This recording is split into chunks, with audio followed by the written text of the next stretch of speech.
Ellis County Commission meeting to order. For all those capable, please rise for the Pledge of Allegiance.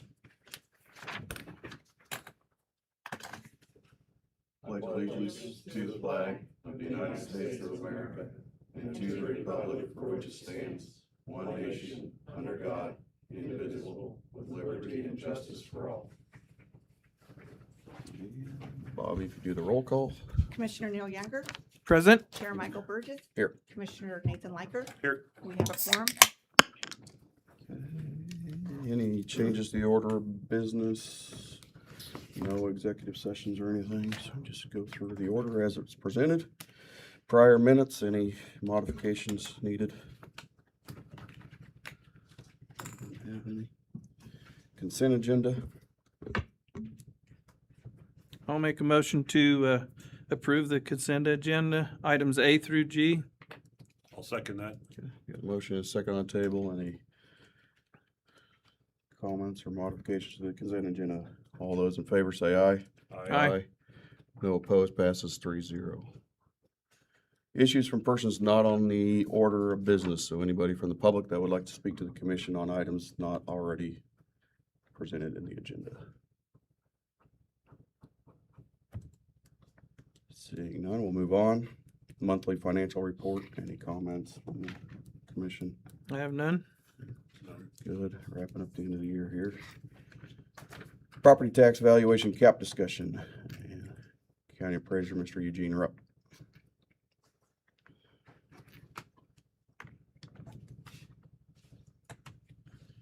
Good morning, Commissioners. Good morning. Morning. Eugene Rupp, Ellis County Appraiser.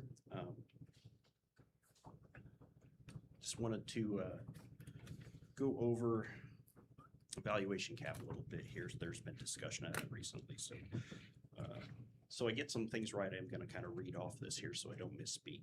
But recently in local and state news, there's been talk of introducing legislation to cap property valuations in the upcoming legislative session.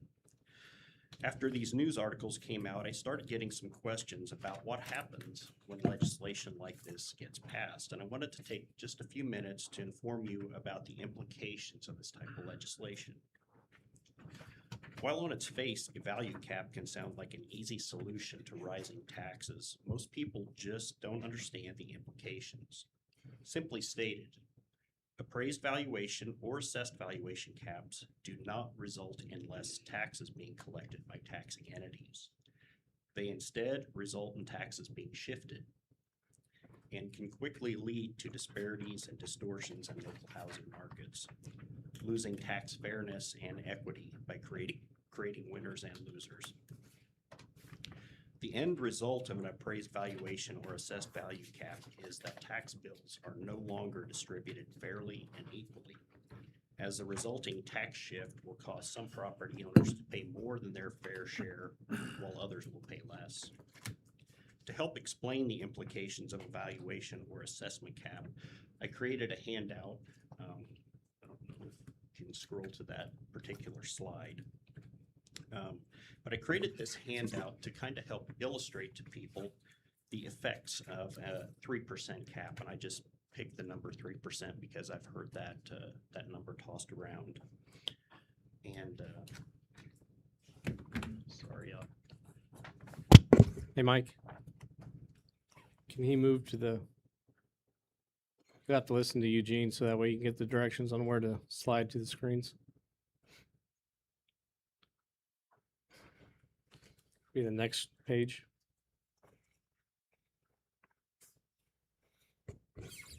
And so because of the questions basically I was getting, and even though I understand valuation and how it works, generally the public doesn't always understand the whole process and how things would work. So what I did is I took the time to create, basically put it into an illustrated document here that really shows the implications of what happens when a 3% cap in this scenario would go into effect. And this is actually a 3-page document. Page 1 actually has a little bit of a narrative at the top, but really if you're looking here at the top here, you're going to see in this scenario, this is how valuations are currently done right now. So you've got 5 homes, and This is a completely normal scenario depending upon where they're located, their age, different things. They go up at different rates. Every year we analyze the market, see what the market's doing, and determine if values need to go up, if values need to go down, if values need to stay where they're at. And that's done on every neighborhood, every town, every city, every rural area in the county, and then values are adjusted accordingly. So just on these 5 homes I picked, and they range anywhere from 0 to 8%. And if you go to, you'll see the mill levy there is 133.78 mills. In this scenario, they're collecting, the taxing entities have decided they're collecting $20,000 in taxes. So on a home, a residential home, you have an 11.5% tax rate, and you'll see how that translates to that bottom line there where the taxes collected on each home and how they vary a little bit based upon what they've increased that year. So they all started at 250,000, depending upon where they're at.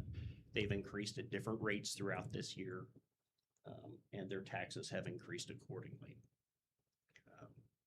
If you go down to a little bit lower here is the tax. If you put a tax cap onto something, what happens here is the market value of that home, if you look about that, the line right here, right above the pink and yellow line, you'll see those valuations still are wanting to increase on those particular homes. And so the new market value, 250, 255, 260, 265, and 270. This is really what the market value is. That's saying if you were to go out today, a willing buyer and a willing seller would agree to pay this amount of money for this property. But what happens when you put a 3% cap on there, you have a new capped value. So right below there, you'll see home 1 went to 250, home 2, 255, home 3, now instead of being 260, the value gets capped at 257,500. And the same then for properties number 4 and property number 5. You still have to take that times your assessment rate, 11.5%, to get your assessed value. And the assessed value then is taken times the mill levy. The mill levy is just simply the calculation between the budgets that taxing entities set and the appraised value that we set to come up with the correct amount of tax dollars. So in this instance, what happens then to collect that $20,000, the mill levy has to be increased. So taxing entity still collecting $20,000. The mill levy has to be increased from 133 to 136, more or less there. And what happens then is homeowner 1 now is paying $3,914. They're paying an extra $68 in taxes they would not have paid if a valuation cap was not put in place. And the same for homeowner 2, they're paying $69 more in taxes than they would have paid if valuation cap weren't put in place. Same for property 3. It's a little less because they're closer to that 3% mark. Then what happens is homes 4 and 5 that are actually worth a little bit more than yours, they're getting a tax break. So one of home 4 is getting a tax break and paying $46 less than they normally would. And the same for home number 5, they're paying $123 less. So this is the part that people don't always understand. On its face, a 3% cap sounds great. We're going to cap the value, I'm going to save money. Taxes don't really change, they just get shifted. And this is the part where I really wanted to inform the public and inform the commission how those tax shifts take place. Now, this is just a single year scenario, but imagine this over 10 years. Suddenly, homeowner number 1's paid $680 more in taxes over 10 years, while homeowner number 5 has saved over $1,000. But homeowner number 5 has a more valuable home. So at this point, taxes are no longer distributed fairly and equally. So this was based on a $250,000 home. I also have some examples on the following pages that show what happens to a $100,000 home, a $500,000 home, $750,000 home. But the end result is all the same. So again, the reason I did come up here today to present this is just to really inform you and the public how pending legislation could affect homeowners, and understand that it's not going to change the amount of taxes taxing entities need to collect. It's just going to change who pays for them, creating winners and losers. And I honestly, as an appraiser, can't tell you if you're going to be in the winning group or the losing group, because market values change year to year. I would stand for any questions you may have, or if you'd like me to elaborate further on this, I certainly can. Will you have these slides as kind of a handout at your office if people stop by? I Or do. People can access this? I do. I've been sharing this with some other individuals as well. Anybody that has questions, this is going to be available. I obviously encourage the public. I would encourage any local commission member, board member, whoever is in charge of setting, basically creating the taxes, to come in if they have questions about this. I can certainly explain these implications. You know, this has not passed. This is just informational to let people know that while the legislature does have many levers they can pull to affect tax changes, this one in particular creates winners and losers, and that really gets away from treating everybody fairly and equitably. You know, a couple of years ago in 2024, they increased the exemption for the 20 mil school levy to $75,000. You know, there's a possibility that they could choose to go that route again. If they wanted to give homeowners relief, they could increase that number more. There's the Safe Senior Program, the Homestead Program that affects seniors. Actually, the clerk's office takes those applications. They could increase the qualifications on those types of things. So there are definitely different routes they could go if the legislature did want to pursue tax relief. Obviously, you guys know that property tax is the main driver for funding local government. So the services do need to be paid for. So that's if the state were to choose to send money to help with that, that's up to them as well. There was the LABTR a few years ago, hadn't been funded for many years, but that was an attempt by the state at the time to send money back to the counties to help offset property taxes. Don't want to deviate from this too much, but I do want to, while I'm up here, take a moment to let everybody know that effective in 2026, with legislation that was passed last year, that legislature exempted a lot of personal property. So starting in 2026, if you have a golf cart, a UTV, an ATV, personal trailers up to 15,000 pounds gross volume weight, all boats, all those things that were listed as personal property in prior years, all those things have become exempt starting in 2026. So just as an FYI, last year started the process where you no longer need to come in and sign. In 2026, that still carries forward. You no longer need to come in and sign for personal property. But many of those items that you did have listed before will no longer be required to be listed. They've become exempt.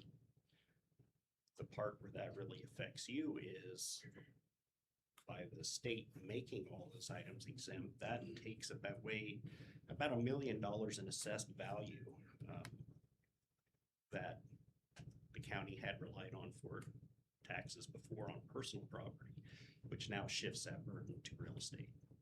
So just a little bit of information about what's coming on the horizon with legislation that was passed this last year. So. I appreciate the information and putting it out for the public to kind of digest a little bit. It's, you know, I think when it comes to taxation and government bodies such as ours, there's essentially a four-legged stool that when you make changes to one, I mean, it destabilizes everything else. And I think when people see things like this, a 3% cap, then they initially think it seems like a good idea to save taxpayers, but as you're showing here, there's the other legs of the stool now become more dependent. So you got your appraised value is one leg, which is set kind of by the county appraiser, but you also have state statute that you have to manage between a range. You got the assessed value, the other leg, which is set by the state legislature, 11.5%, so they can modify that if they wanted to. You got the county mill levy, or the local mill levy, which determines, based on those values. So if you change the value, now you're looking at changing the mill levy. And then you got the budget itself and where you can manage that, whether you're revenue neutral or whether, so those are the four legs of your taxation and your government bodies. And again, if you mess with one of them, it destabilizes other areas that have to be made up. So Yep. in this case, you would destabilize, you could be revenue neutral in this case, but still have taxes go up because Correct. you got to pull it from, like in this case, lower income properties. Right. Um, Right. Often in this scenario, you'll see what can happen is you can actually start penalizing sometimes your lower value properties or your more rural properties more so because your newer homes tend to appreciate a little bit better than your older ones. This is kind of typical. It's not that it happens every year, but that is kind of the general scenario. So, think maybe your homes in the older parts of town or your flood zones or your rural and outlying areas maybe don't appreciate quite as fast as your newer homes. So sometimes what you end up doing is you get that tax break goes to the people with the newer and the nicer homes, and the tax burden gets shifted to your older and your outlying areas. That is a very real scenario. The last piece I touched on there with personal property tax being exempt, you have to keep in mind every year more and more things become exempt. Applications get turned in, and every time the state makes a property exempt, what that does is that shifts that tax burden from that entity that's now become exempt. Those tax dollars now have to be collected by everybody else. So, I think one thing the state really needs to look at is their exemptions. Whether it's should everything be exempt? Maybe, we talked about the 11.5% assessment that's on residential.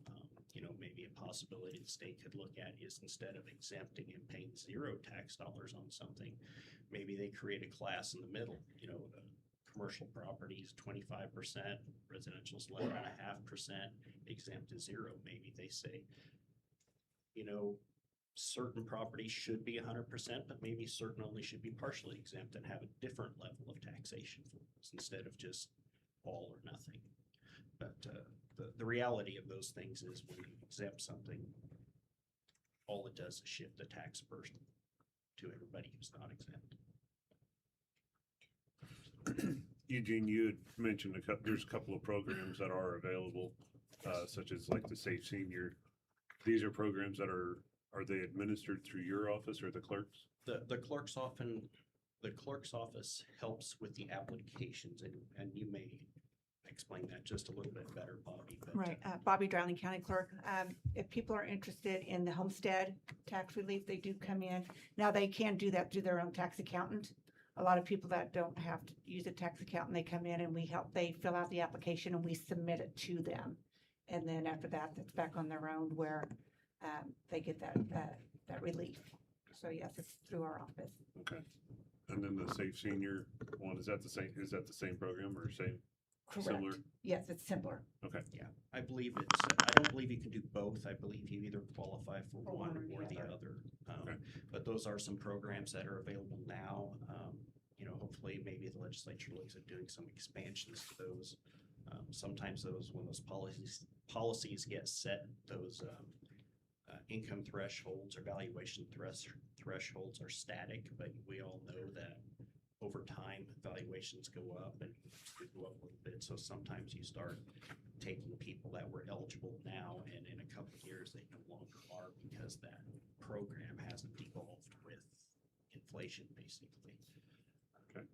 Well, I guess if anybody has questions, they can follow up with both your offices. And these are programs that we don't necessarily advertise, not that we can't, we just don't. There's too much to go. Right, it's on our website. It's on their It's on the website. website.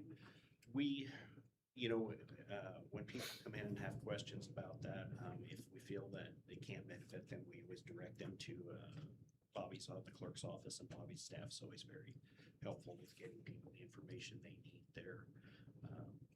So, you know, the bottom line is, you know, I'm available for questions, you know, as an appraiser is not a tax setter or a tax collector, but the education I go through means I have to have a complete and full understanding of the whole process, from the appraisal to what the taxing entities do to how the mill levy gets calculated in between the two,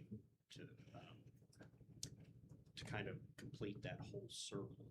So sometimes, even though I said we don't have anything to do with taxes as an appraiser, sometimes my office is the best prepared to answer those questions because we have that full understanding of the whole circle. So again, obviously, if anybody has questions, I know you, whether it's in the news or even on social media, people complain, talk, do things like that. And ironically, I get very few people come into my office and actually want information and want answers, and I want to let them know that we are available. I would rather take a few minutes and sit down with you and explain the process, make sure you understand it, and help in any way we can. I found that to be true, Eugene. Thank you. Thanks, Eugene. We'll add one thing just to recap that is all of these, everybody's so hyper fixated on revenue neutrals. All those scenarios that Eugene was going through, it's going to create a false impression because all those scenarios are revenue neutral. The taxing amount collected, the actual dollar amount's the exact same. But when 60% of those homes, 3 out of 5, would be paying more taxes, even though we're collecting the same amount of taxes. So that then creates that false perception that, you know, we are staying revenue neutral or taxes are staying lower when people are actually paying more. And then also on the same thing is, as Eugene said, on the $1 million of personal property that's going to be exempted starting next year, that's $1 million less that we collect here. It's more that goes on your personal property taxes or your home taxes and commercial taxes and ags, because that's still staying revenue neutral. We still collect that same amount of dollars, but if you take it from this bucket, from putting it in there, you have to pull it from somewhere else. So still staying revenue neutral. It's just your property taxes are now increasing because you're paying less on your boat and your camper, your jet skis, golf carts. The same shift, whether this is a shift just in the residential, but what Darren's talking about is the shift of the burden from personal property tax to real estate. Which is get out in front of that if we want to help on property taxes, as we've been discussing and trying to get out in front of. The county sales tax is set to expire, and we've had discussions. We'll continue to have those discussions on what it means to hopefully, I think, extend that so that way and possibly increase the sales tax, so that way we can alleviate property tax. That I has mean, that's the other really reduced the tool. burden on the property tax, having that sales tax in place. Mhm. What is it, 6 mills? 6.05 mils, as well That's as correct. equivalent for 2024 is that offset property tax by the sales tax collected. And that sales tax collected, about 60% of that comes from residents outside of Ellis County that are paying that tax, not Ellis County residents. So we'll continue to have that discussion, because we keep it. Thank you. Commissioner. Thank you. Thank you. Cell tower CUP resolution, Mr. Justin Craig, Environmental Services.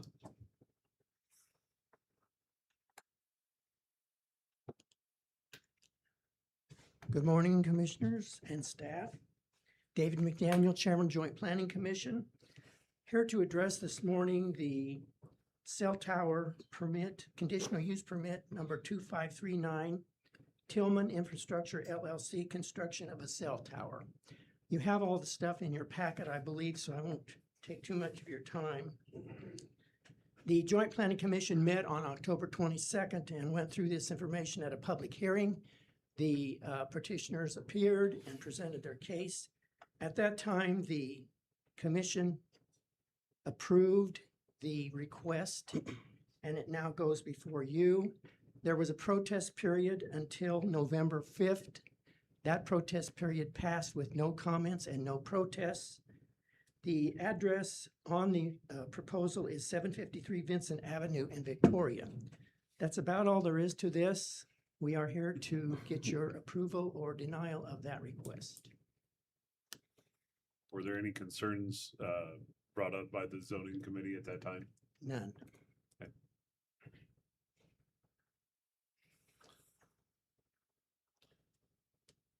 We have a great board on that zoning committee. Yeah. So, Yeah, I like the idea, the more towers out there, the better. That, when you get reception, cell phone, whatever it is, that, them few minutes mean a life. I'm all for that, so. I will move to approve resolution 2025-19 to approve CUP 2539 to allow Tillman Infrastructure to construct a cellular tower and install telecommunication equipment on the described parcel located at 753 Vincent Avenue, Victoria, Kansas. I'll second that. Okay, got a motion and a second on the table. Any further discussion or questions? All those in favor say aye. Aye. No opposed, passes 3-0. Thank you. Thank you, We guys. have Thanks, a- David. We have a good joint planning commission, and we have a good county commission, and we're moving forward in Ellis County. Appreciate that. Thank you. David. Suburban Estates Road request. Lost the name. I know it's Gentlemen, Piper. at this time, I'm going to recuse myself for this conversation. Okay. Steve Piper, HOA president.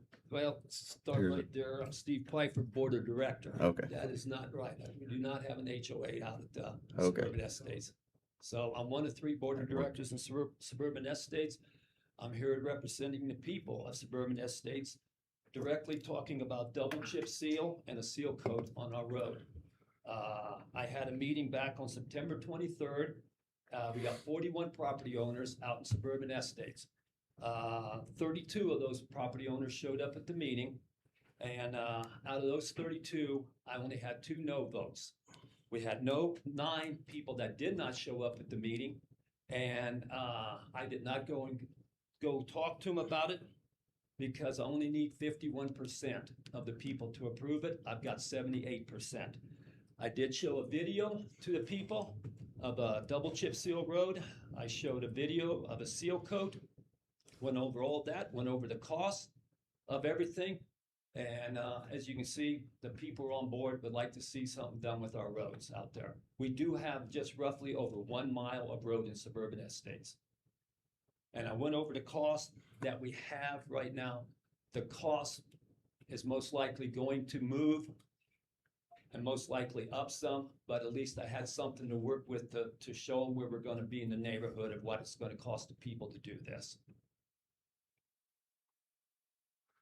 I'm here just wanting to see if you guys will approve this and move this forward.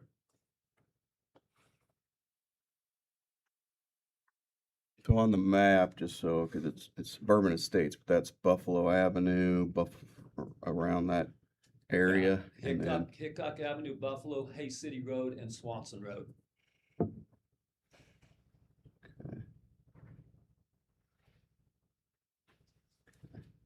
There's only one of the reasons we just have one way in and one way out, gentlemen. And the blade comes out and blades it 3 days later, 2 days later, and it's washboarding. I can take you out there right now. It's terrible. It just does not hold up with that much traffic, with that many people living out there.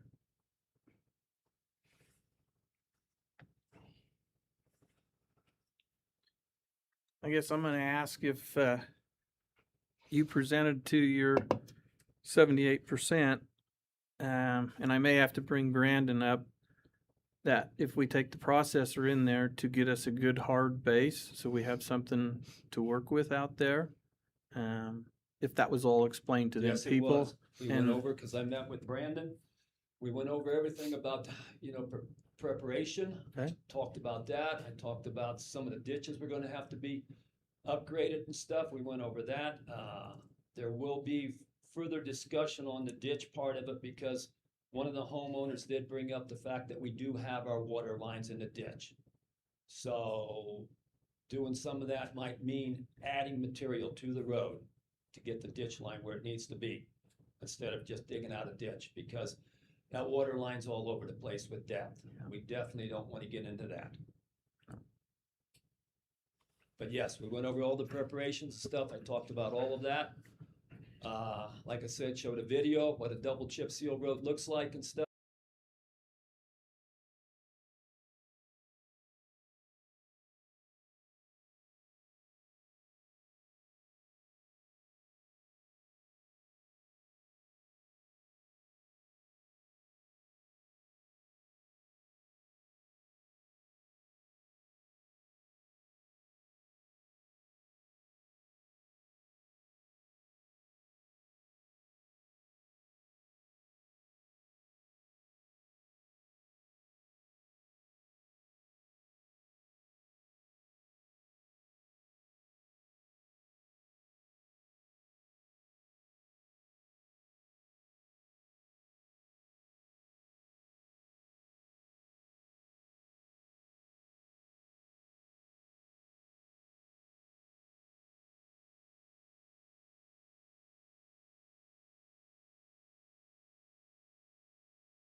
do it accordingly, because if not, like you say, it cracks, moisture gets down, freeze thaw.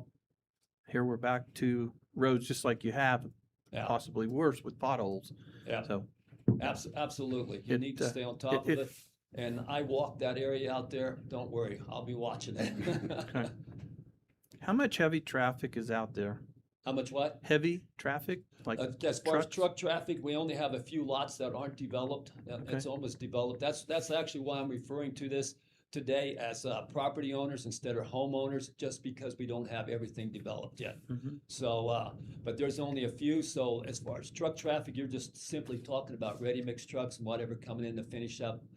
There's only in the one area, there's 2 lots that ain't developed in that one. And then down on the end down there where they consider the floodplain, there's Floodplain. 3 lots down there. I'm not sure what the people are gonna do with that down there. So those are the 2 lots you're talking Yeah. about, correct? Right Okay. there, the one on Hickok, the one on Buffalo there, Mhm. exactly, and then down on the end of Swanson Road, there's 3 down there. I did talk to that one gentleman on the road, he actually dug a basement down, this is at the end of Buffalo, he dug a basement. Mhm. It rained really hard, completely filled it with water, closed it all back up, he built the lot back up, and he did tell me he is eventually gonna build there. There's two property owners out there that own two properties. And one of them, I think, is, no, there's 3, I'm sorry, 3 property owners out there own 2 properties. I think 2 of them are just simply tying the property up next to them to control it. I don't think anybody's ever gonna build there, to be honest with you. But the other one, I don't know. But yeah. Okay. That's the best way to know your neighbor, by the lot. Okay. Nope, I don't have a problem if you guys can wait, because like say we have our regular work and like Chair said, we've got to continue with that, but it's a good deal. Yeah. The sooner the better, but whatever it takes, gentlemen, to get to that point, it is what it is. Well, thank you, Steve, for coming in. Thank you. And giving us your information about your area, and we'll continue to work with it. Okay. Thank you. Thank you.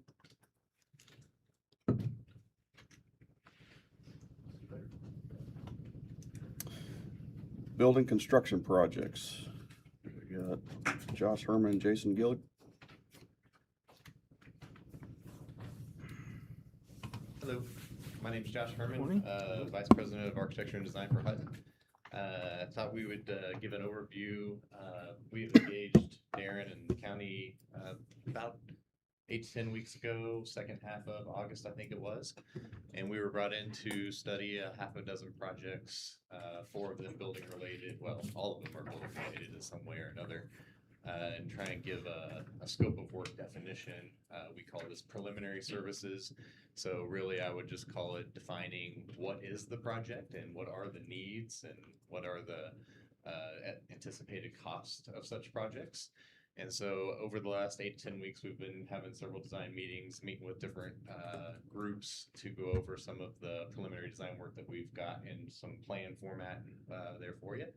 And I'll just give you a high-level Cliff Notes version, and then Jason will talk to some of the estimates that we put together. So the first one is remodel of the sheriff's office. Obviously, with police moving out into the bank, this will start kind of the first domino of what could happen. So we just tried to reimagine how that could be used. And generally speaking, I hope you guys have copies of these plans that look like this. Okay, Mhm. got that. Okay. I colored in as best I could the blue area, which is kind of the areas we're touching. There's definitely some areas outside of that, but generally speaking, that's the biggest area of impact. But it would allow for offices to be reconfigured, some better security measures, a new dispatch room, more of a kind of communal type training room that has access to a break room and restrooms. The next drawing that you'll see is a new construction project for an EMS/fire building. That would be kind of a joint venture potentially. So we've designed the building to be expandable for up to 2 more bays than what you see in the drawing.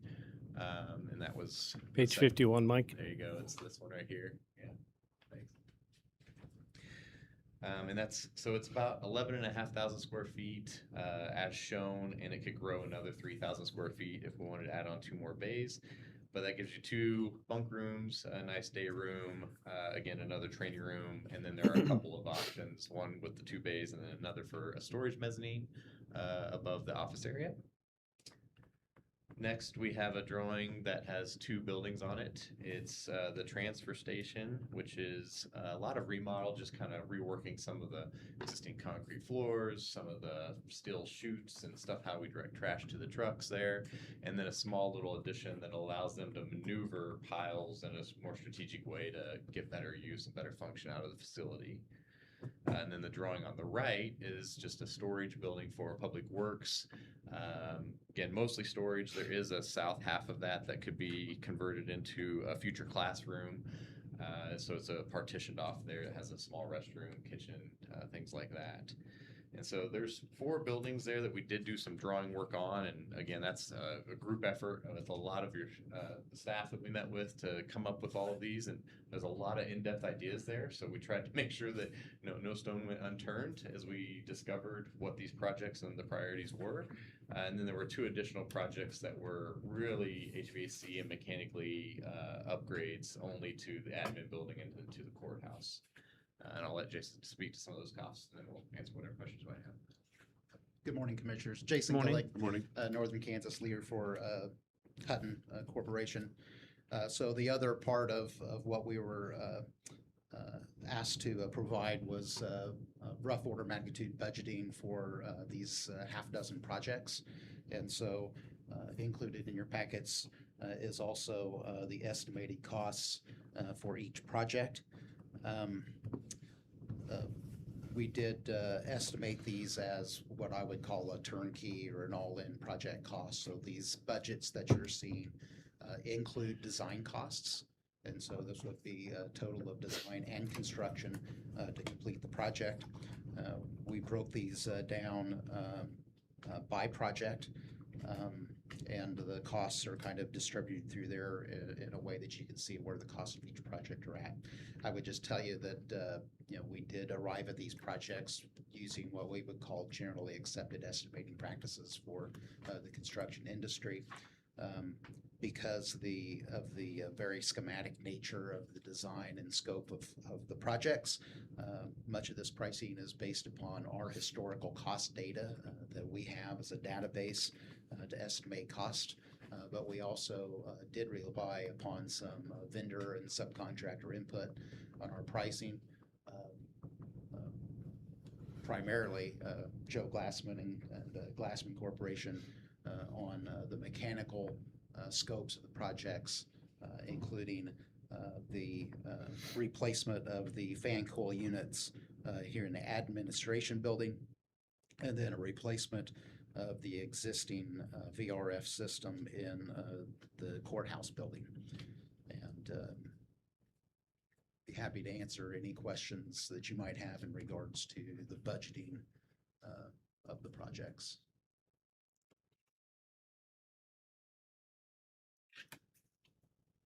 Or if you'd like me to walk through them individually, or happy to do that too.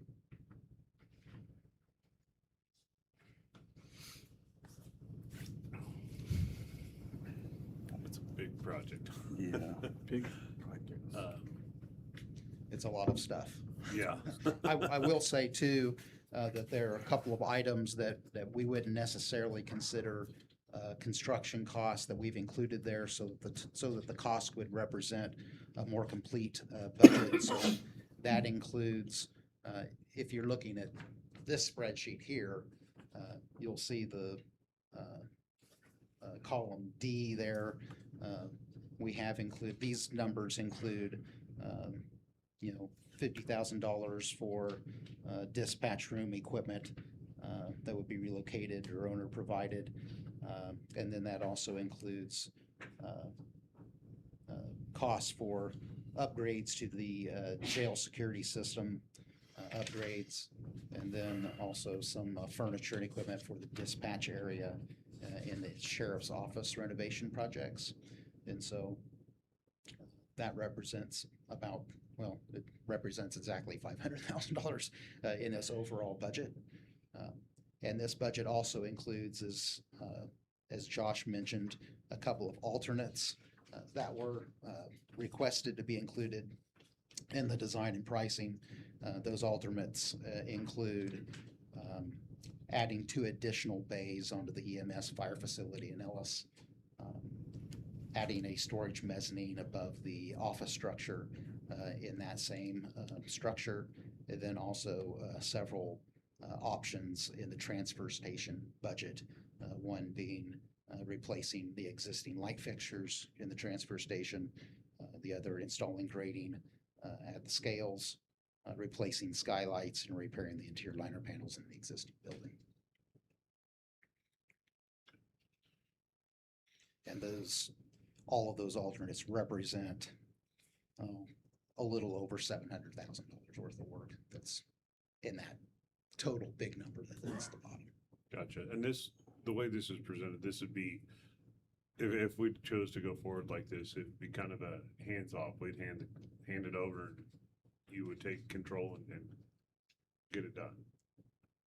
We could, but I think Darren has some ideas on how we would procure and execute the completion of the projects. And so I'll let Darren speak to that. Yeah, so what we'd asked Hutton to provide us today was just basically a very high overview, although they did go to each of the facilities and do some inspections to make sure that they were trying to be as accurate as possible. But if the commission were to proceed and if Hutton was selected on the back end of that, so just throw that out there, they're not expecting that this is all going their ways. We would still go out to bid for design build, but what Hutton did on this proposal is essentially just put together a design build for every single project, as if we said, you handle this project 100%, and then they would hire subcontractors, architects, or whoever it may be to get the work done. There are some of these projects, which we're not really necessarily going to discuss today unless you want to, but push it off until next week, just so the commission has time to look at it, ask questions today throughout the week, and then we can discuss it again next week. But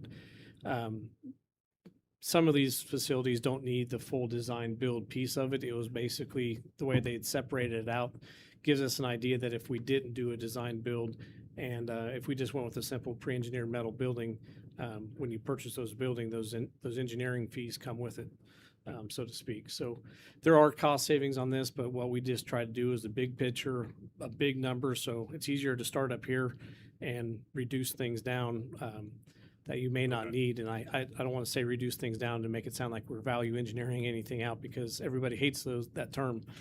But that's just kind of where we're at. So that way we'll have a breakdown and see on each project. It kind of puts us in a needs assessment. We can really sort out what we need and needs and wants. So. And there's also the big picture too. Mr. Glassman will come up after they're done here to talk about the HVAC projects. But the numbers we have in there, he can explain why there's 2 different options in there for the courthouse system that vary in cost too. So this isn't setting anything in stone that this is how we're doing it. This just gets us the idea to start the discussion that we've had since March. Okay.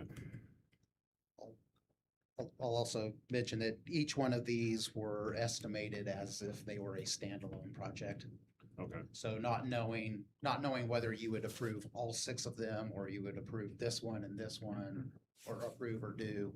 And so they were all done as standalone projects. I think there's some cost efficiencies that could be realized if, say, 3 of these projects were completed and were completed at the same time. There would be some efficiencies that would come along with that I think would be some cost savings. But to Darren's point, at this point in time, we went with the conservative approach that each one would be a standalone price Okay. as it is. But I do think with that standalone price, there was 2 line items. Design is kind of a blanketed 7% based on what decisions might be taken or made that can fluctuate. And there's 10% contingency, and those are shown on those detailed breakout views. But those are, again, just to preserve some of the unknowns and some of the factors of timing and when you would pull the trigger. Or like the EMS building, for example, doesn't even have a site yet. Those site costs can fluctuate greatly if you pick a site that's farther outside of town or just more expensive to build on. And so we tried to cover all of the risks that we saw for you in advance, so that you don't have to think about getting asked for dollars twice to cover what you're seeing here. We think these are be kind of conservative approaches to getting jobs done that you guys probably need to know. Okay. And each of these prices also include a contingency amount, which you'll see on the last page of that summary sheet. And so there is a project contingency amount included in each one of those. Okay. And with the sheriff's office and the city of Hayes, you know, doing the police thing, what a good luxury to have construction within walking and eyesight. So there can be some working together with the city on that and getting our sheriffs done too. So yeah, we're just gonna have to prioritize and see which ones, because the funding. So I appreciate the information and the breakdown, so we at least have a starting point. Yeah, we need to start somewhere, I guess. 14 to 15 million is way above what I initially thought, so I'm glad. I mean, it's easier to come down than to, you know, in my head anyways, like 9 to 10 million maybe. So I'd rather get here, try to pull it back, prioritize some things instead of starting at 9 or 10 and then telling us it's going to be 15. Yeah. Because I know we want to do these projects without necessarily raising taxes. We want to do it with reserves, sales tax, bonded out, in lieu of other bonds, so that way we can do these projects without, you know, having to raise the taxes to do it. So the 15 million, I think is 15 million might breach that intent. So, but again, this is just a starting point, so I appreciate it. Yeah. I think that's all. Got any other questions? I don't know, bro. I'm done. Thank you Got a guys. lot to look through. It's a lot to Thank you look very through. much. Do you want to have Mr. Glassman explain the issue at the courthouse a little bit better? Sure. Yes, that'd be great. I could simplify it, but it wouldn't do it any justice. Morning. Good Good morning. Good morning. Mr. Chairman, Honorable Commissioners Yunker and Liker, and Honorable Clerk Drowling. I did some analysis on the buildings here. You know that I've been heavily involved in a lot of this and throughout western Kansas, in quite a bit of these buildings. You have a VRF system in the courthouse, which we installed, I think about 2014 was the construction period, designed by a group out of Kansas City. The system has been a problematic system since day one. And those types of systems, not all, but many of them, including the manufacturer of this system that you have, are being rebuilt and or changed out in many of the courthouses that I work on in western Kansas. The practicality of the design at the point in time that they were doing them from the manufacturer indicated that they did not have to have the specific equipment for the loads that were delegated through their load sheets, and it proved to be wrong. So you're undersized, and your courthouse is cold all the time, and you're not gonna correct it. You could go up, we have done it at Felton Middle School for the school district, and we ripped part of it out and we put larger condensers in. You run the risk of, if you've had compressor losses, of having any damage or oil, which we have tested. There doesn't seem to be any acid in the oil system that we've tested. And you could do that, but you're still dealing with a system that you're gonna have to make some choices on. And choice is that now it's 10 years old. The system is probably a 20-year-old system max. Do you continue it for another 10 years, which is your privilege? Or do you go on to something else? We, at Mr. Meyer's request, looked at any other systems that could be used there. The original system of the courthouse was put in, was a hot water, chilled water system, considered to be a two-pipe, which means that you change it from season to season, from heating to cooling, in the fall and in the winter. Still used in most of the courthouses. We've done 15, 16 courthouses in Kansas. Still used in the majority of the courthouses. They change them over. Some of the new dynamics of the systems that we're designing take the downtime between changeover down to hours instead of days. Because the temperature has to get back to a neutral temperature before you can put it to a chiller. And then heating is not a problem. Buildings that are usually heated with a hot water or steam boiler simply do not have a problem in heating a building. We just don't have any. We take care of many buildings. The chilled water is also very effective. You could go to a 4-pipe system, which is what we put in hospitals, which you also do a lot of hospitals. But that's a Cadillac and it's very expensive. You're duplicating the system for chilled water versus hot water, and they're active all the time. What we did a little bit of research on was what we did for multiple schools that we've had in western Kansas. Several of them were in Hayes for USD 49. I remember one of the first ones we did was in Kinsley, Kansas, where they built that dome. We did that and put that in their schools, but we used water to air heat pumps. And I'd like you to consider that. It's almost the same price as changing the VRF system. It's probably pretty close to that price. You know, the thing that changes prices for us right now is the volatility. And that's having a tariff situation where you may do a tariff and you might not do a tariff. If people run scared and manufacturers run scared, and then they are going to protect themselves.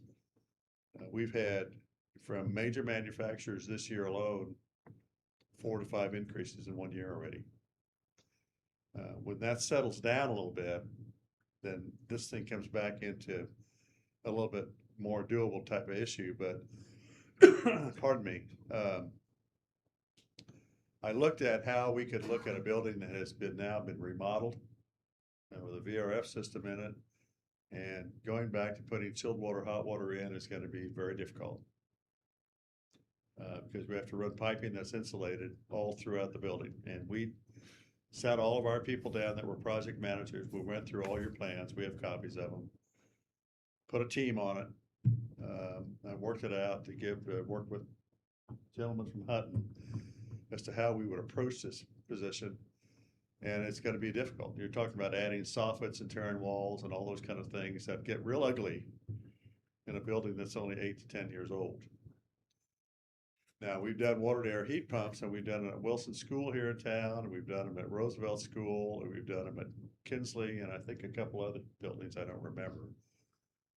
But it's a really nice system that uses a heat pump, but each individual unit that looks like a fan coil unit in your rooms, either in the ceiling or the based on the wall as a vertical wall unit, has its own compressor.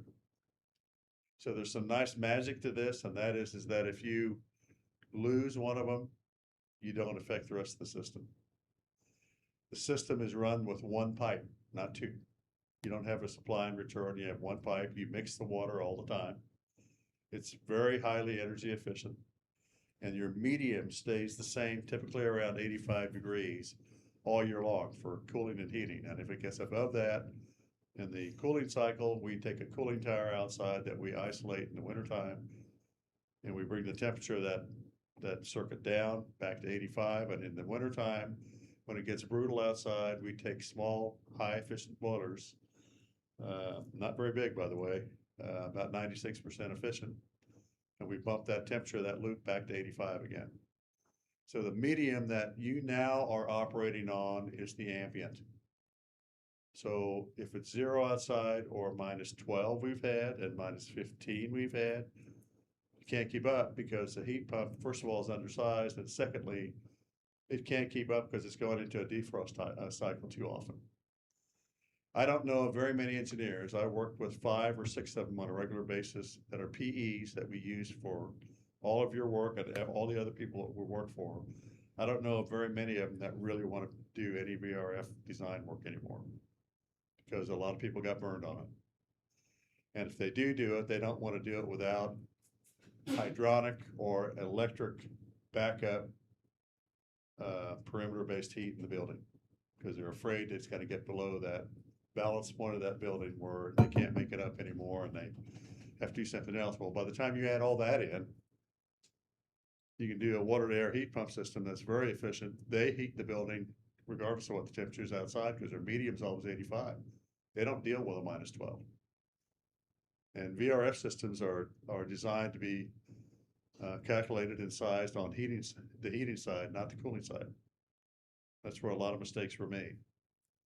So, I guess one of the things I want to tell you is that when we calculated our estimates for this, we ran both VRF replacement and, we ran the water to air heat pumps because we did look and we went through every floor and all the chases and all the buildings and brought the project managers in that did the job. And they told us you can get there. You can pipe it, you can put it in, and the nice thing about using it is that we will use, it typically uses Schedule 80 PVC plastic or CVPC with specified fittings that are grooved, and it does not have to be insulated because your medium's always 85. You can actually pull it in tubing if you had to, with PEX tubing up to the units if you had a tight space. So there's a real bright spot to that. I think they came in pretty close to one another, did they not? It cost, huh? Yeah. Yeah. So, like you to entertain when you go further down the road here to ask questions. How your design team's gonna look at it, we'd like to have some input with you. This is a 40-year system.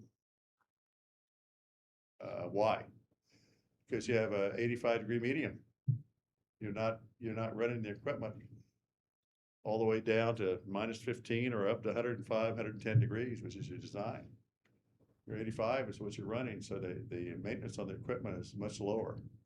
The equipment runs much longer and the efficiency ratings are fairly high. So Darren asked me to come down and explain this to you. I do have a brochure. I printed off the internet. I hope I don't get in trouble for printing some of this material. I probably will. The sheriff's sitting in the back. Yeah, I know. He'll get me on the way out. You want to hand those out? You can take this and read this, and it really indicates how the system is designed and how it works, and it's pretty slick. And actually, you can get on YouTube, and it'll show you actively how the system works and where the flows go and how they work. Nice system, works very nice in the building. Thank you. We're doing more and more and more of these every year. This is the way around having to put systems in buildings where you can't get, we just can't tear walls down, put ceilings down everywhere we go. New buildings, yeah, we still do a lot of chilled water, hot water, high efficiency. But in this application, really the best bang for the buck is gonna be a water to air heat pump system. Okay, any questions? What does the VRF stand for? Is it Variable refrigerant flow. Okay. There's- So a variable refrigerant flow system, the take on it, when it was really sold back in the 90s and everybody was putting them in. And we put them in too. We were certified. Engineers and manufacturers designed them, and the take on them was they were so efficient because you could use the compressor to pump the refrigerant one time and use it in several different areas. So let me just basically explain this. As you run a heat pump or an air conditioner, you have a discharge side and you have an evaporative side. The discharge side is the warm, hot gas coming off the compressor. That's compressed gas. That's where you get your heat from. Okay, you absorb it and you release it. And then you do the same thing on the evaporative side, and you have a cold air on that side. So when you switch into a heat pump mode, the condenser becomes the evaporator, and the evaporator becomes the condenser. You switch them so that the hot gas goes indoors, cold air goes outside, and they frost, of course. And there's a problem with that with the VRF is that they used different type of apparatuses to mix the gas. I call them a mixing box. There's a lot of different terms that they use by manufacturer. But what they did was they brought the gas to a box in a location based upon the size of the unit to the different zones that you had. And when one zone was in cooling, that was their favorite position, and one zone was in heating, then you had a highly, highly efficient system because the system that was rejecting the heat could be used in another space, right? And a system that needed cooling at the same time without going back through the compressor could be used in another space. So it took your efficiencies up towards 30, 40, 50 EER. Well, let's take this through. Now it's -10, 20 degrees outside, how many buildings are using air conditioning in the building? How many areas, how many zones? Well, it's not as much as they originally predicted. And if you're in a position where your machine is running either mostly heating or mostly cooling, the theory of the system working according to its efficiency falls on its face. And that's what happened. So if you have a building that it fits, and there are some buildings that it does, it works great, but it's not meant for every building. So old buildings that have what we consider heavy buildings, that's what your courthouse is, what's your weight per square foot and the outside walls, they don't do so well with it, okay? It's the same thing that we deal with in design and build and engineering on all the old churches around here, right? We've done most of those.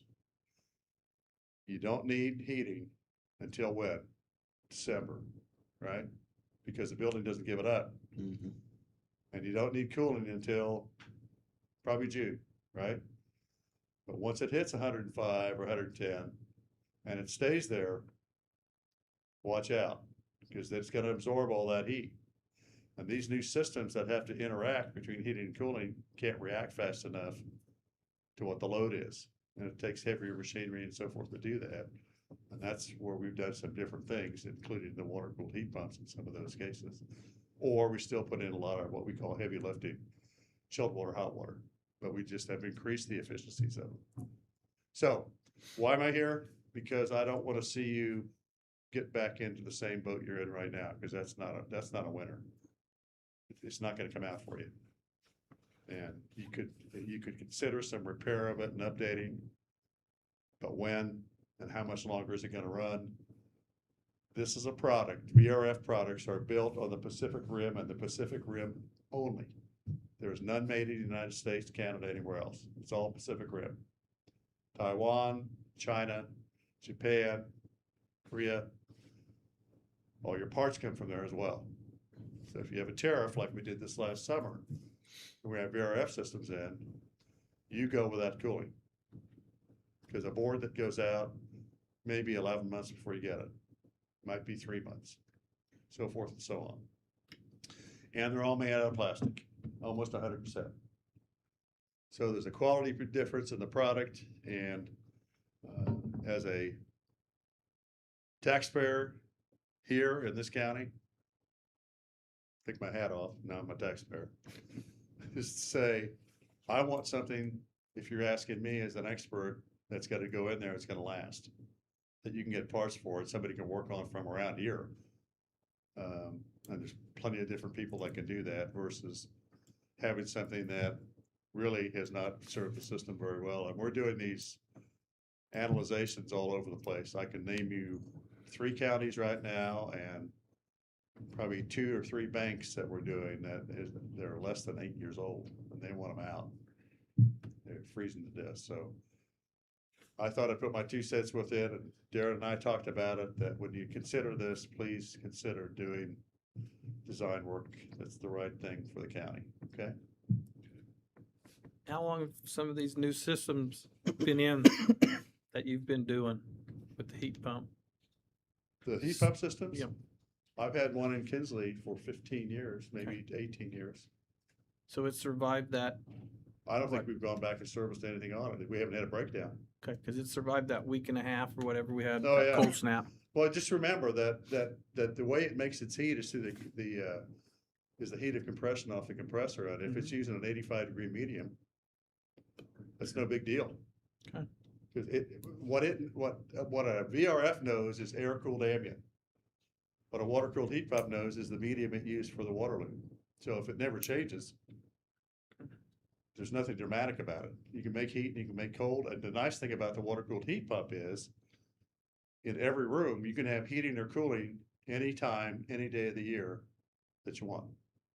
You could have cooling on this unit, you can have heating on the next unit, you could have cooling over here, heating over here, any day, anytime. Because all it does is use the medium for whatever practice you're gonna use in the discipline. Okay? Yeah, I just, since you took your hat off and you're a taxpayer, that's why I wanted anybody watching that, you explained that to them, so. All Yeah. right, any other questions? No, I don't think so. Nope, I just- thank you for the I detail. appreciate Thank bringing you. the question up.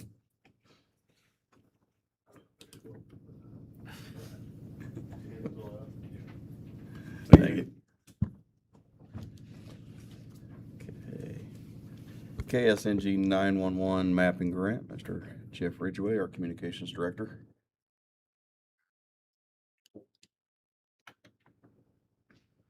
Good morning, Commissioners. Morning. Jeff Ridgway, Director of Communications. I just wanted to briefly give an update on a grant opportunity that was presented to us from the Kansas 911 Board. Legislation this past year provided a $2 million grant opportunity for the across the state that was made available to public safety answering points, or PSAPs, to provide for the geographical information system, or GIS, mapping of critical infrastructures, which they defined as being any public or private K through 12 school, which have the highest priority of the program, public post-secondary education institutes such as Fort Hays State University, government buildings, mass gathering sites, or healthcare facilities. Now, they admittedly say for the mass gathering sites that's open for broad interpretation, and they really don't provide good guidance on that, and the local PSAPs are provided some flexibility in that regards. Ultimately,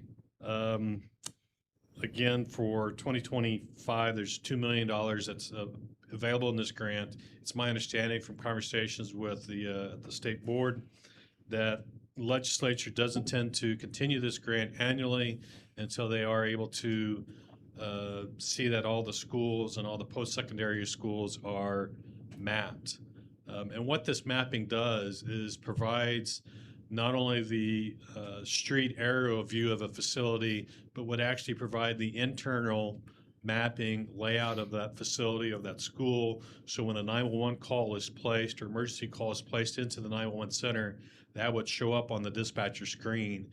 And there are some tools that allows that to actually be shared with first responders. So one of the concepts or the ideas behind it is not only would they know what address they need to go to, they would need to know, they would also be provided what location is that fire alarm that was pulled, where is it physically located in the building? Where is that 911 call? What classroom is that call actually being made to help guide your first responders to better respond? Some other potential aspects of this project even tie into connecting into the camera systems of some of the schools or some of the facilities, if they elect to provide those resources to the first responders, to where, again, the dispatchers can see that data live, be able to relay that information to the responders. So the intent of this program is basically to try and provide and leverage more of the concept of next generation 911, provide that dispatcher more information about what's going on so we can get that relayed to first responders and better serve our community as they're responding to those crises. Now, again, the goal here, from my perspective locally, would to see that priority would be on our schools, that we get all those completed and through this program, and then focus on our government buildings, whether it be like this facility, the law enforcement center, the courthouse, Hays Medical Center, Fort Hays, which would be a big undertaking in of itself. They identify a facility as being anything that has a unique address. So when you go to that concept, Fort Hays has several buildings. They're all addressed individually. So by definition of the grant, those are individual facilities. Whereas Hays High School has a couple different buildings, but they're all the same address. So they actually would qualify that as one facility. We did get notification last week that 4 schools in Ellis County have been initially approved for the first round of granting funding, to include the Hays High, the current location, Hays Middle School, which would be at the new location, Roosevelt Elementary, and TMP Marion High School as well. And so the funding will provide for that internal mapping to be conducted. I have a meeting later this week to learn who the pre-approved vendors are. So we'll have an option to pick a vendor that works best for us. And There is an option, but not required, to have continuous service from those vendors. I don't know what that service may or may not look like, but there's no obligation for any of the schools that we're partnering with to maintain something past the grant opportunity. But if there's a service that they find beneficial, that might be something that they can leverage to move forward.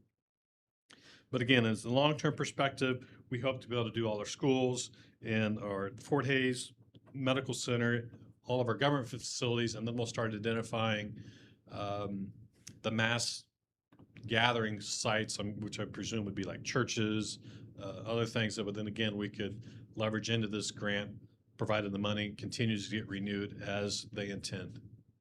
I'll stand for questions. When you say mapping, is this gonna be like grid mapping, or is this gonna be more or less a virtual mapping where they kind of walk through the school with a camera and, you know, the 911 office, you know, the dispatcher could click on and kind of go through it? It'd be more of a floor plan layout, Okay, and to which even like you have the scenario of the high school where you have multiple tiers, multiple floors, that it would adjust the new 911 data coming in starting in this year, if not, requires cell phone companies to actually provide us. Right now, we traditionally get X, Y, but we're actually going to start seeing Z axis or altitude axis on our 911 calls. So when you put that in combination with a floor map that has first floor, second floor, it would be able to accommodate and adjust to the floor level to see if they have, you know, some floors might be similar, but if the floor is different, we'll be able to see that different layout for that different flooring. okay, very cool. So the total program's $2 million. Seems weird to say that, doesn't seem like a lot. How much would it be, so for like Hayes High to do? Don't know that answer. I hope to learn that tomorrow. Actually, yeah, tomorrow we have a webinar that the administrators are going to be able to jump on and be able to get some guidance on that aspect. It's my understanding there were about 184 facilities that were submitted for the first round, and basically, I don't remember the count of how many PSAPs that involves, but they said there was a funding at the moment to at least do 4 facilities each. So they basically went to everyone, what's your first priority, what's your second priority, what's your third? They believe there's going to be enough funding to do a second round because they were trying to base what they got back from the vendors to be about in the million range. So if I recall correctly, the number is about 170 facilities was going to cost roughly $1 million, $1.5 million. So they don't know how much money is going to be left, but they intend to do a second round to make sure they utilize the full $2 million to its fullest capability. But to your question, really, what's it going to cost per facility varies, not only facility to facility, but from vendor to vendor. So they're still trying to hash some of that stuff out specifically. That's why they've only started with 4 facilities initially, see what that gets us, then we can do more awards later. Okay.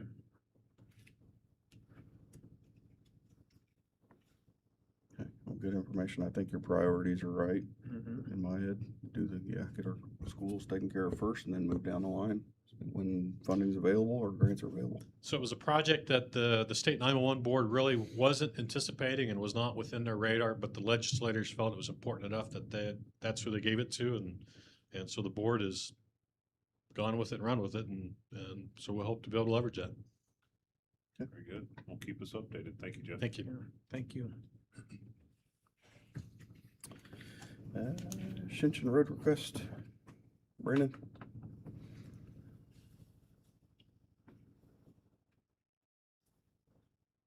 Morning, Commissioners. Brendan McKay, Ellis County Public Works Director. So about 2 weeks back, I was asked to come up with cost estimates to repair a section of City Street there in Shinchin where they have their water line in the ditch. Talking with Kevin, they're just looking for something to get it covered up here. So with that in mind, the total cost with material, labor, and equipment use is $758.44 if we're to do the work. It'll take about 4 hours to remove the loose existing material, replace with millings and recompact. It's not a permanent fix. It's something to get them by until they determine how they would like to proceed further with it. I guess There's a picture included with this. Where on the map is that, or where on the picture? You can scroll down to the picture. So it is from that driveway shown there, south of the intersection on the east side of the roadway, down to the next driver, further south to Okay. the next concrete driveway. Got it. It's scoured all the way through there beyond that, but that's the only area of concern that Shenshin wants us to address this time. Okay. So a number of years ago, they did a repair to their water line there, and they cut out the pavement that was over the top of it, and it just looks like loose fill was put in over the top, and over the time, that's scoured away.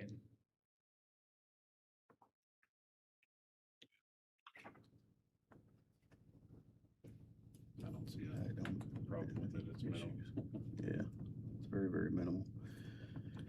I'll move to approve Ellis County Public Works Department to assist the city of Shinshin in completing repairs to the ditch along Front Street utilizing county labor and equipment. I'll second it. We got a motion and second on the table. Any further discussion or questions? are we providing that, Go ahead. No. they're covering the cost of materials and then we'll just provide the labor and equipment? Or are they asking that to be reimbursed as well? I mean, it's, see what I said.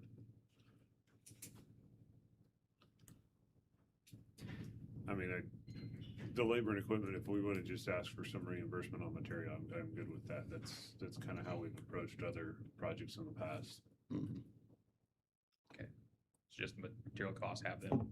Just have purchase them those. reimburse on material costs. Okay. At least that would be my stance. That works. All right. We need to amend the motion on that. No, it was correct. Okay. Okay, so we got a motion on the table. All those in favor say aye. Aye. Aye. No opposed, passes 3-0. Thank you. Thanks, Thank you, Brandon. Brent. Thank you, Brendan. Okay. County Administrator report. I have nothing this morning. Nathan? Just not much. Want to thank all our veterans. We missed our meeting yesterday for Veterans Day. I want to thank all of them, especially the ones that serve our county. Besides that, want to throw out to my fellow commissioners, I know you mentioned it, we're talking about a suburban estates, but kind of further discussion on where we want to go with some of that suburban development planning. I guess we probably need to include that on our next work session coming up in January. Mhm.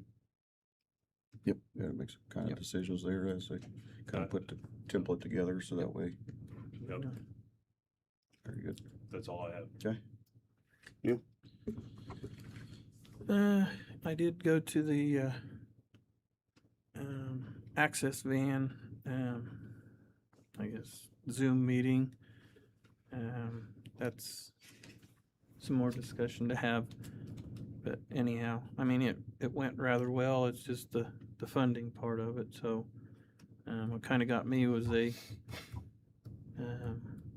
wanted our people to do fundraisers. Well, you know, one of the fundraisers, and we talked about it, was raise it from $1.50 to $3. Is that not a fundraiser? Well, KDOT recognizes that as not a fundraiser. So there's still some talking. Darren was there too. So, yeah, there's some discussion there yet with them. And then I also did go to the recovery court. Pretty emotional there.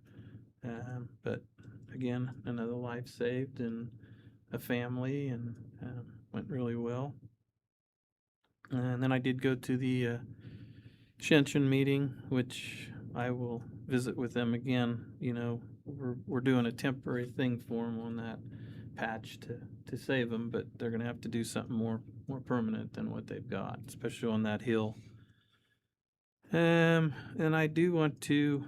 A lot of people don't like to volunteer, and Madeline Sweet is in on the United Way, so good for her and good for one of our employees here. Also want to thank Bobby for doing another good job on the election and all the poll workers. Same with Eugene. It's getting explained to our public what's going on.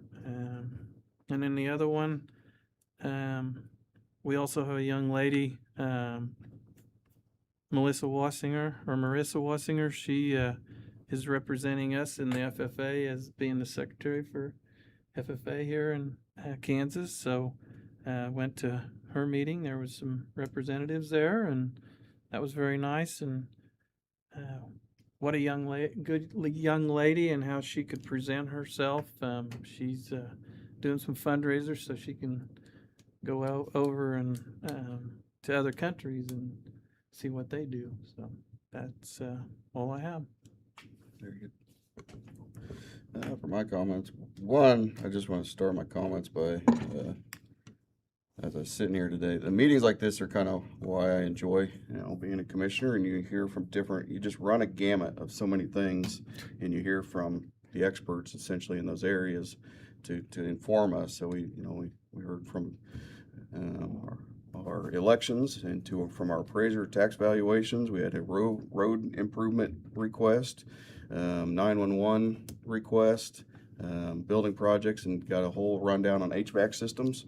So as I just running the gamut of all those things just kind of charges me on meetings like this, which overall seem kind of boring to the public, but is why we kind of serve, so you can get input from all these different experts. I got some recognition I want to put out. I forgot to do this last week, but Avery Boydston, senior at Ellis, won state cross country, and her sister, Taryn, is a freshman and got second. So congratulations to them and their cross country ventures. And with Taryn being a freshman, I expect we'll probably see a 3-time champ out of her. So congratulations to those sisters. And then I went to an Eagle recognition ceremony on Saturday for Talon Pyle in Ellis. Got his Eagle badge, scouts, and I also want to recognize him because he's very impressive in his scout and other things. He's part of the Order of the Arrow. Order of the Arrow is kind of the honor society of scouting, and Talon is the lead lodge chief, which is the top position in the state. And I believe he's a sophomore. He might be a junior, but very, very impressive that he's done those things in the scouting endeavors. And then lastly, Ellis County Youth Entrepreneur Challenge is going on today. I participated in that earlier. The students that are participating in that sent me all their business plans. So 12 business plans came to me, and I reviewed those and graded those and gave them scores as part of their challenge today. Today they're at Fort Hays. They'll be presenting to a panel their business plans. So a very fun event for them. And if you're a student at our schools, look to participate in the Youth Entrepreneur Challenge. And I think they give out a couple $1,000s for the winner on their business idea. With that, I'll call the meeting to adjourn at 10:21.